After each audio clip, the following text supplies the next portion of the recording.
To Afghanistan now, where at least 11 people have been killed by an explosion in Helmand province. Officials say a suicide attacker detonated a car bomb outside a bank close to a security convoy. At least 21 other people have been injured. Well, let's get the latest from Bilal Sawari, who's in the capital, Kabul. Bilal, what do we know about what's happened? I was able to speak to a police commander who said that Afghan National Army soldiers were waiting outside of the Kabul bank in the city of Lashkargah to get their salaries. Soldiers get their money out of the bank, then they try to send it to their families. This is when the attacker detonated his explosives. Civilians were there, including women and children. And I spoke to a doctor who said at least 13 people, including military and civilians, are among those killed, and at least 10 people are injured. That account was also confirmed by a police source in the city of Lashkargah. The provincial capital of Helmand is surrounded by the Taliban. The front lines dividing the city between the government forces and the Taliban are sometimes 2 and 2.5 kilometers away from the area where the attack took place. And we're also learning from the provincial council and from civilians in the district of Sangin that 2 nights ago, an airstrike has killed at least 25 civilians.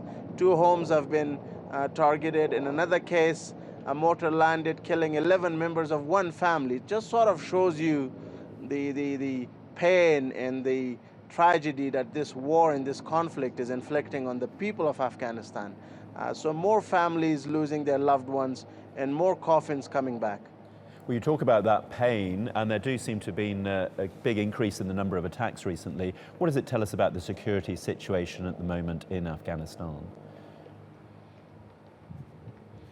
Well, 2017 will be an extremely bloody and tough year. That's at least the prediction of many Afghan generals that I've been speaking to, both privately and sometimes when we meet them in official meetings.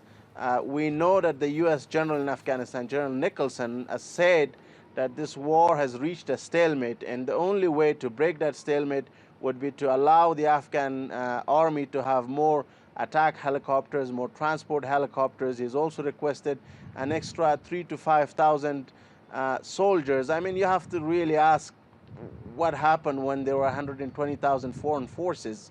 I think you really have to feel sorry for the people of Afghanistan for the next year or so, because a lot of that fighting, a lot of those airstrikes will be in the villages, on highways where people are simply trying to live their normal life, if there's anything called normal for the people in the provinces.